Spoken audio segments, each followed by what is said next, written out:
guys, stoked to have you back here again for another day of Christian Service Camp Out. Hope you guys have been scoring some pumping waves. Hope you've been having a great time building community. You know, we're here again. It's a different day. We've changed our clothes. It's Luke and Daniel once again on the camera. We couldn't do this again thanks to our sponsors, Doritos. This is not the same packet. It's clearly a different day, so we've changed packets and yeah, Doritos and strawberry razzoos. We've got to try them. Hope you guys haven't died from all those mosquitoes and got malaria yet. If you have, that's a bit of a shame. I hope you guys are all well and we'll be praying for you. But if you haven't, then cool to see you back, and yeah, I hope you're enjoying the time. Yeah. Alright, so yesterday you got to see us get somewhat demolished in a sprinting race against Sam Tanner, the Olympic sprinter. We decided that we wanted to go against a less powerful member of tennis. So we challenged Logan, the younger brother, to a bike competition. And what a bike that was, wasn't it? It was a bike for sure. Dan and Luke versus Logan Tanner in the Fair and Reasonable Sporting Challenge. Hey guys, and welcome to our bike challenge. But I got my plot, what does it say? We'll cut at this point and we'll... What I was thinking was I will do one lap myself, and the amount of jumps that I can clear has to add up to, or you guys beat, the amount of jumps that you guys can get on 2 laps, so 1 lap each. It's going to be how many clean jumps can you land on for you guys 2 laps and for me 1. Alright. Okay. How do you feel about that, Luke? I feel like that's pretty fair. Yeah. I feel like we might lose again, but I feel like we can't ask for much more. Yeah. Alrighty then. It's a race or a jump off. Jump off. Logan needs to do as many jumps in one circuit as possible, while Dan and Luke need to complete more jumps than Logan's total between them. Fair and reasonable. Yeah.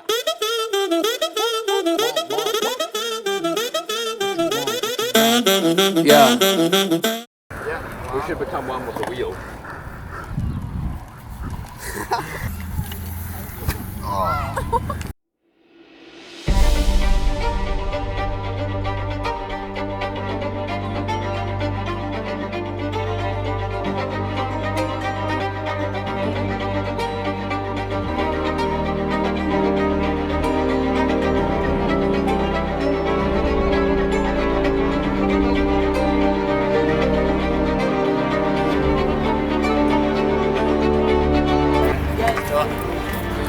Logan Tanner. Oh yeah. You're going down, brother. Big words, big fighting words, let's go.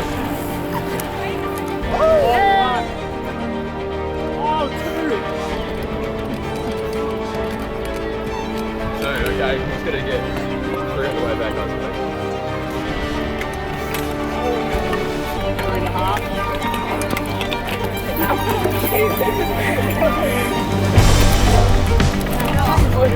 No, I went off the bum. 3.5.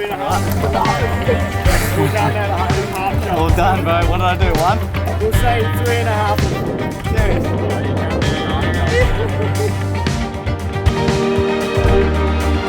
Alright, so I gotta get 5 in order to redeem a bit of pride for the family.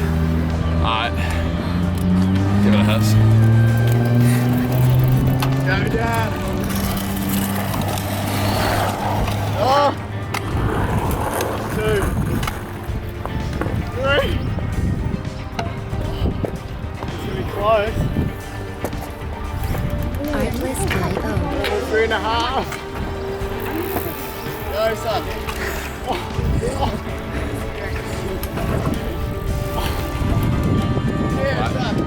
Not quite.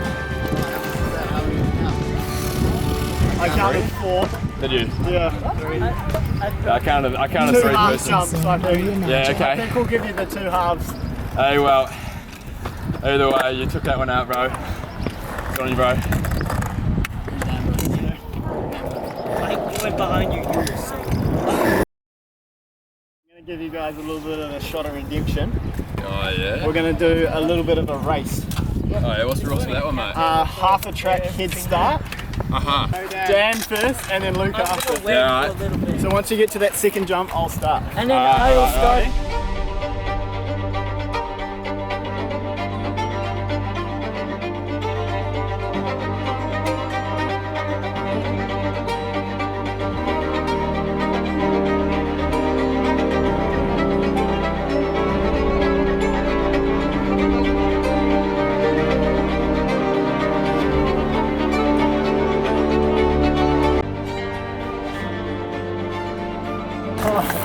Tiebreaker. Here's what we're going to do, is if you can clear one of this bigger line, you guys can take the competition out. You guys To be completely honest with you, it could be the death of me. But, you know, I'll do anything. I'll even die to beat Logan. So, feeling stoked. I am going to die. I'm not going to be Logan, so... and they got this one.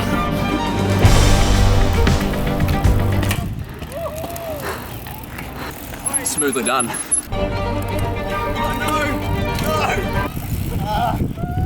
Stuff that. Thanks, man. Well Good played. competition. Yeah. Nice. That was good. Alright. I almost had it. Yeah. Yeah, so close. Yeah, so obviously that was a good race, and it was also a good stunt that we pulled off, I reckon. Yeah, I felt like it wasn't bad there, eh? Yeah. You know, it would have been a little bit more stoked if we could get the big jump over. Yeah, definitely. I felt so close to doing that jump, eh? Yeah, you know, Yeah. maybe we should convert to Christian bikers. Yeah, Kane, CB, yeah, let's do it. Next year, you might not be seeing us again. Go to Christian Bikers and you'll be seeing us on the screen. Alright, and yeah, it was quite cool seeing Logan. Yeah, so you guys have got the opportunity to sit down, relax and watch a New Swell promo now, so yeah, get the Doritos and enjoy. New Swell is a week full of fun and adventure, a week where students are chosen from all around the country to come together and to be poured into and encouraged. Life-changing week that changed my life. Logan Mills asked me halfway through the week like what your ideal day looks like, and for me it was just to surf and talk about God, and that's pretty much all you do at New Swell. So I mean, if those are any part of your interests, surfing and talking about God like me, I would say it's the place for you. It was a real cool environment to just ask questions and hang out with each other. Just being surrounded by like-minded people who just wanted to surf all day and talk about God, and it was kind of cool getting into an environment where that was the only prerequisite. Based in the beautiful Mahia Peninsula, students come from all around the country to grow and to chase some of New Zealand's best waves. Well, ever since New Swell, I think my relationship with God has gotten so much stronger, and like my relationship with other people has gotten so much stronger as well. You know, there'll be like 3 van loads of like just groms and like frothers, and we'll like show up to like little reef breaks and like out there surfing and waking up early with them, getting up early and hitting the surf spots all like pumping waves all weekend. It was epic. All the leaders were just so keen on seeing you develop and seeing you thrive and grow over that week. The importance of community and having lots of like-minded people around. An easy spot to kind of grow and be yourself with people who are keen to pour into you. Ever since New Swell, I've been going on trips all around New Zealand, like catching up with all these people. And it's just been so cool to find people that like love surfing and love God just as much as I do. A lot of the people who are at New Swell, I would consider some of my best friends now. You know, I'm still in contact with so many of the people, and they're a part of my regular community. All the leaders were just so keen on seeing you develop and seeing you thrive and grow over that week. Surfing and fellowship with people and like following Jesus and serving others, and it's just so much fun to see that could happen for the rest of my life. If this sounds like you, talk to your local mission coordinator or register your interest. We can't wait to see you there.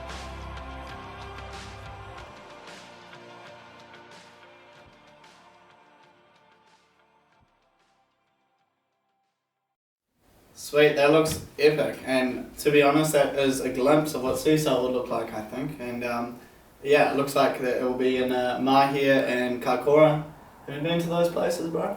I have been to both. Actually, I had the pleasure of leading on Newswell this past year. It was such an awesome opportunity. There's so much, growth and faith and all that, and just seeing these kids fresh out of high school being able to develop these friendships that are, going to last them for a long time, and seeing that it's now opening up in Kaikoura, that's just a properly sick opportunity. Like being able to go to the South Island, New Zealand, where I was raised. No. I'm actually from Australia, which is why they've chosen me as the spokesperson this time for Christian Service New Zealand. No Kiwis were up to the task. Australians just built better.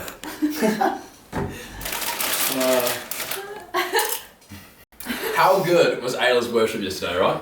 Yeah, it's awesome, bro. Yeah, we are so privileged that she's going to be joining us again tonight, so buckle in your seats and put your hands in the air, because we're going to start worshipping. You're there in the light and in the dark. Your open arms never withdraw, and you say, come, come.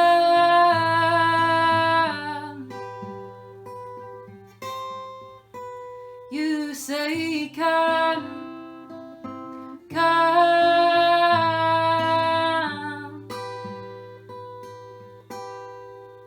Hide in night, hide in night, hide in night, hide in night.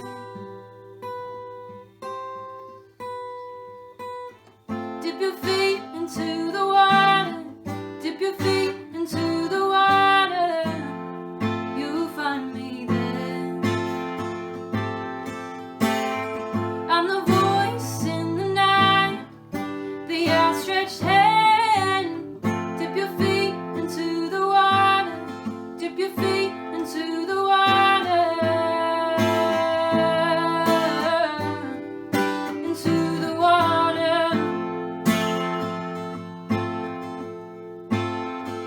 Humbly I come, all down filled me deep. You know how I feel, yeah, you reach out for me.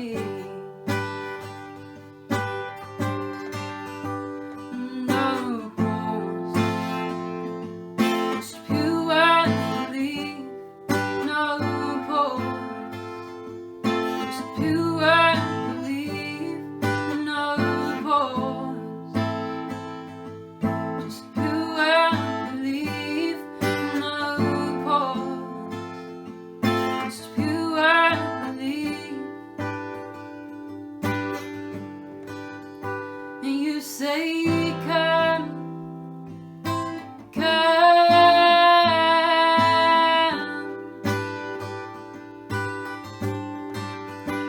You say, come, come.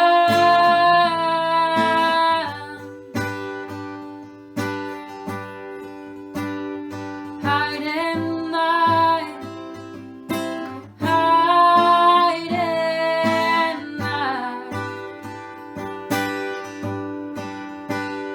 hide in night, hide in night.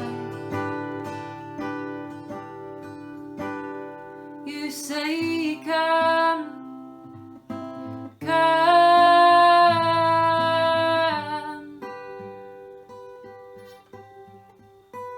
You say, come, come.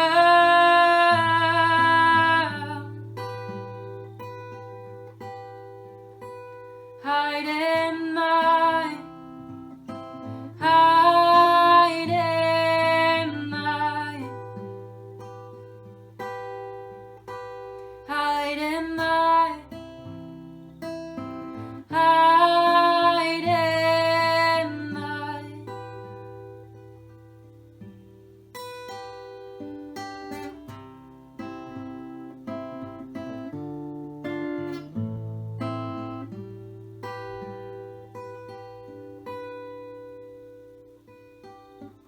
How beautiful is that, eh? I think it's all awesome that we are separated in all these different locations, but we are one in spirit, worshipping the same God. And I believe Kirk from Wellington has got something to say. I'm looking forward to hearing it. Take the stage, Kirk. Hey everyone, my name's Kirk. I am from Wellington and been part of Christian Surfers for a long time. And I don't know if it is just a Wellington thing, but it seems every time I paddle out, the usual response, maybe you've heard it, when you say, hey, how's it going, to someone out in the lineup, the first response is usually, oh, you should have been here earlier. It was better before. The wind was better, the tide was better, waves were bigger. You should have seen the barrels that were happening before. And I don't know if that's the case for you, or if it's just always been, or if that's just the line that everyone likes to use. But what that used to do in me as a grom, it would put me on edge. It would sort of make me a bit anxious for the rest of my surf, and I'd be like, I've got to get the most out of these waves because, you know, they were better earlier, and so I've got to get the most out of them, and I'd sort of be try too hard, I actually think. And yet now, as I'm older, I've got a bunch of small people that I'm responsible for. It means I don't get in the water as often, and so when I do get to paddle out, whether it's 2 foot and onshore or whether it's 6 foot and some beautiful reef break, I feel like God's developed in me this gratitude, this gratefulness of being in the water, whether the conditions are perfect or not. And so when someone says that line to me, you should have been here earlier, I can disarm it, not even on purpose, but because it's my genuine response is, man, I'm just so stoked to be in the water today. I'm so grateful that I can be out here, whether it's half an hour or 2 hours or all day. I'm so grateful, and what it does is it disarms the comment, or it shifts the tone of the conversation, and often people don't know how to respond, or they're like, oh yeah, true story, you know, waves are actually not too bad now, or maybe they were better earlier, but the thing is, it's not impacting me quite the same way that it used to. I think about when I was a real young kid, just starting to learn how to surf. My dad and I would get our hands on any gear that we could, so that we could be in the water. We were just so excited about the idea of surfing, learning how to surf, get better and better, and the goal was to be in the water, time in the water. So in these raging southerlies, when there's this wraparound swell, but it's 100k offshore and southerly, I would be in the water, and I'd be in the water with 2 wetsuits on, 2, 3 twos, some of them sometimes with spring suits. I think I was growing quite fast as a kid as well. Parents will know what that's like, but you know, my dad did the best with what he could, and he made sure that I had enough rubber around me that I could be in the water. So it was 6 mil and 2 wetsuits later, and I'm in this freezing cold ocean in Wellington, and my lips are going purple, my hands, I'd have different colors that I'd sort of know how cold it is by the color of my hands. But it's this feeling, and I think it's more than an emotion, but it's like gratitude and gratefulness to be in the water actually just shifts your perspective of your surroundings. It's not about how cold it is or how grotty the weather is. It's actually how amazing it is that we can be in the ocean today. I think back to about 14 years ago, I had the opportunity through Christian Surfers to go to Indonesia. And I remember the phone call where someone called me up and they said, hey, wondering if you'd be interested in going to Indonesia for a 14-day boat trip around the islands. And I can tell you what, this excitement, this stoke, and this gratitude of, wow, I've been picked. I can't, you know, like genuine, so grateful that I get to go on this surf trip, because I'm excited about the waves, and I'm excited about just this opportunity to have these days fully dedicated to surfing. And yet, going on this trip, which obviously had an element of surfing, but the second part was actually serving. And I was only 16, 17 at the time, and it shifted my perspective. And what shifted it was seeing gratitude in young children's face. So in the afternoons, we'd go onto the island and we had the opportunity to teach these kids how to surf. Now, they live on these islands with some of the best waves in the world, and yet they don't know how to swim.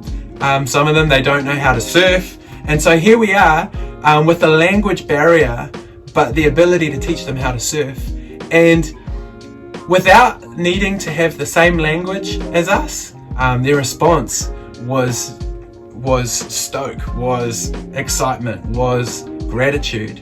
And it got me thinking about the thing, if I can name it, what am I most grateful for in my life? You know, there's so many things that we can be grateful for. You could probably make a list today. You could probably name 15 things in your head right now as I'm mumbling along. But there's a lot of stuff we can be thankful for, or people we can be thankful for. But the thing from my innermost being that I'm most grateful for is a gift that I received. And that gift is the gift of salvation. And we're here over Easter weekend, gathering around the country in different small CS groups, and I hope you're scoring waves, but I hope more than that you're going to be able to have an opportunity to reflect on this gift that has been freely given to us, a gift that wasn't earned. It's something we can't pay for. It's something that doesn't need a debt like an IOU. I think about, you know, when you receive a birthday present, what's the appropriate response? Do you turn around and you ask the people that gave it to you, how much do I owe you for this present? No, that would almost be rude potentially. Or do you say, hey, I'm gonna come and do the dishes at your place until this debt is paid? They go, no, that's not a gift. What's the appropriate response to a gift? It's thank you. It's a heart of gratitude. And I think, I don't know if it's just today or what's going on in the world, but I feel like even the words thank you have lost their oomph. It's lost the substance, because these words can just be things that we throw out. And when I think of the word gratitude, it's not just an empty thank you, especially when it's to God. And I know in my immaturity, I could have an empty thank you at Easter when I reflect on this gift that God has given us, his one and only Son, the perfect sacrifice, the lamb that was without blemish. And it could be a thank you, but it didn't carry the substance or the oomph, because maybe in my immaturity I didn't know the fullness of actually what it is that he had paid the price for.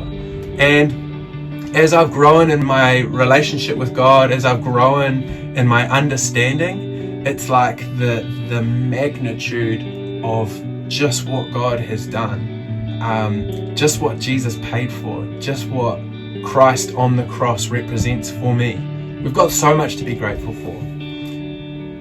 So much to be grateful for. And yet, from my inmost being, I've discovered a gratitude that wasn't there before, but it's expanding and it's developing year on year as I get to know God. And you know, it's only because of what Jesus did that we're celebrating around Easter. Jesus died on the cross. He paid a price that actually meant there was no more separation between God the Father and us. That now we can come boldly before his throne room. We can come face to face with the Father. We can have relationship where we can hear him, because there's no more sin, there's no more iniquity that is separating us. It says our sin is remembered no more, as far as the east is from the west, because of what Jesus did on the cross. And my prayer for us this weekend, for Christian surfers groups all around the country, is is that we would be able to spend time this weekend reflecting and grasping and discussing with each other with the knowledge that we have from God, of the magnitude of what God has done.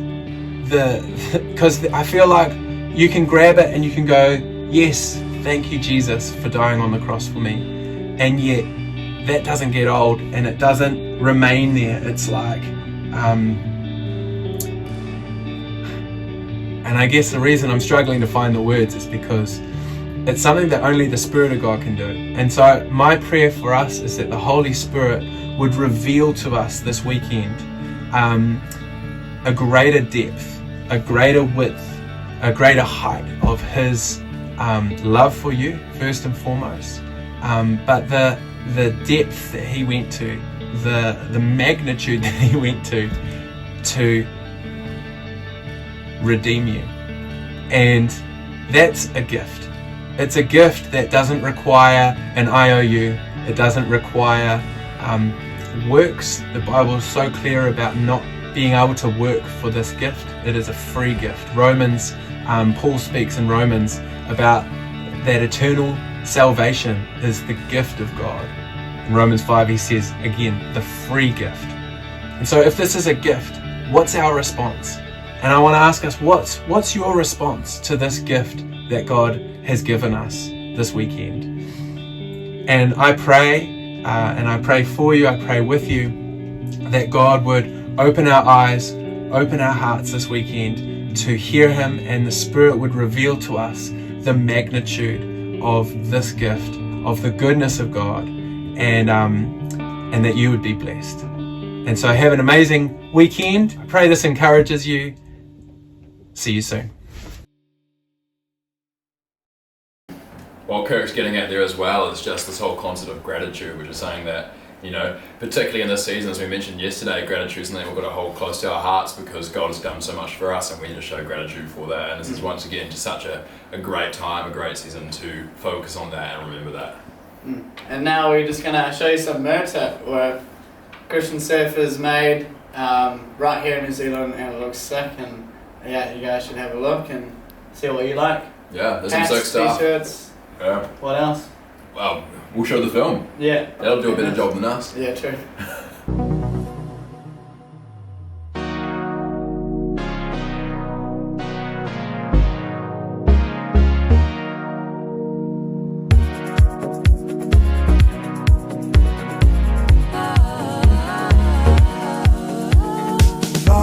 I know I love you. I find it hard to see how you feel about me, 'cause I don't understand you. Oh, you are yet to learn how to speak. When we first met, I will never forget, 'cause even though I didn't know you yet, we were bound together then and forever, and I could never let you go. Alright guys, we're going to be signing up for the weekend. Thank you so much for providing us your screen real estate. It's been a pleasure to be able to announce to you guys, show you some clips. Yeah, no matter how embarrassing, it's just been a good time being your host today. Has been, hasn't it? Yesterday. And if you have one more day, then I hope you enjoy it, and I hope that you keep loving on others, sharing God's love, remembering what this is all about. And being grateful for what Jesus has done for us. And I hear that there's a big date that we should all be aware of. Do you know what that date is? You know what, Luke? I do. That date is the next date we're all going to be able to meet together in person. Obviously this time we're all spread across the country, but we're really excited for national gathering over Queen's birthday weekend. We're going to be able to meet together in Raglan in person, all together as a big Christian service family. So we hope to see you guys there. Have a great rest of your time. Hopefully you guys are scoring some amazing waves. Hope you guys are scoring some amazing waves, meeting some amazing people, and just feeling the love of God. Having an amazing experience of it all. If you guys, what I recommend you guys do is you keep this up locally. So keep that community up, keep building up each other and sharing the stoke and Yes. And we hope to be seeing you guys next year at Easter Camp in person, and National Gathering, for that matter.